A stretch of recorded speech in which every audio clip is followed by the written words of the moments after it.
Today is the fourth day into the public inquest examining the mass stabbings at James Smith Cree Nation and the village of Weldon. Another emotional day of testimony. Myles Sanderson's former partner Vanessa Burns spoke at the inquest for the first time. The CBC's Jason Warwick is in Melfort for this, and he joins us now. Jason, tell us about what you heard today.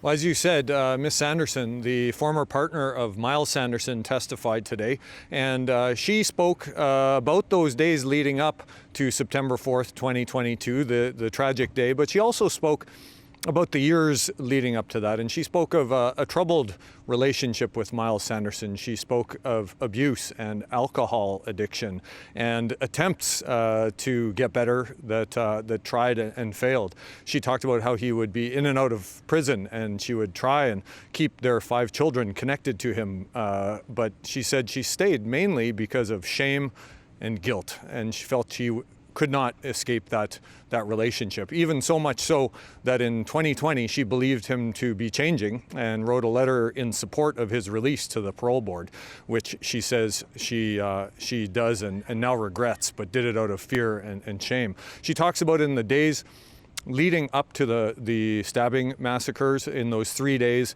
that he pressured her to go with him to sell cocaine in James Smith in the community. And after several days of doing that, she told him she did not want to do that anymore. She did not want to participate in that anymore. He attacked her.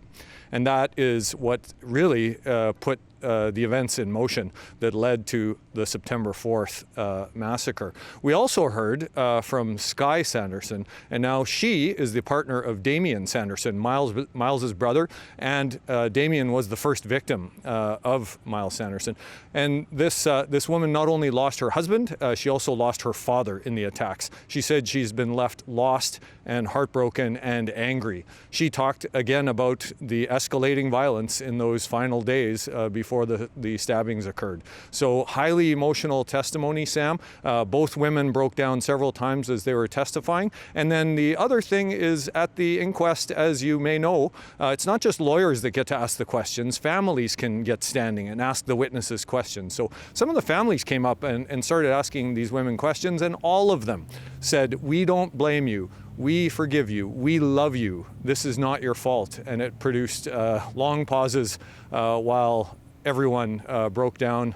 The witnesses, the questioners, and even the jury needed to take extra breaks today for their own mental health by the coroner's own explanation.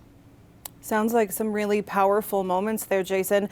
What was the reaction to this testimony yesterday? You told us that we were seeing fewer numbers in that court. Yes, there are not a lot of people here today. There were a few more today when the community members were speaking. They were there to support these 2 women.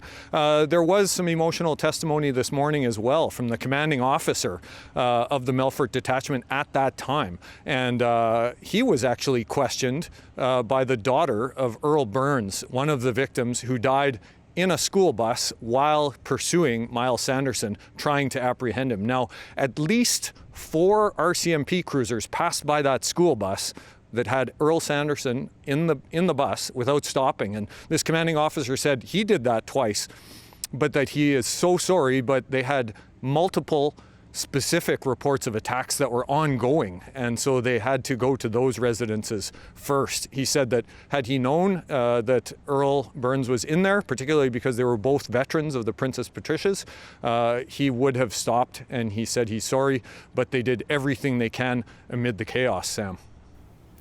Who are we expecting to hear from in the days ahead?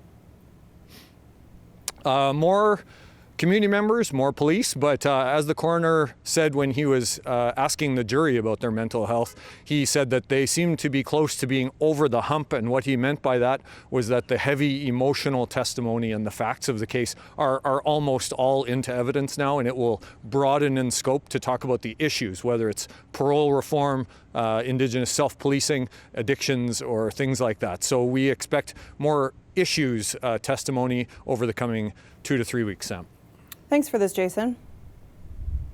Take care. The CBC's Jason Warwick in Melfort tonight.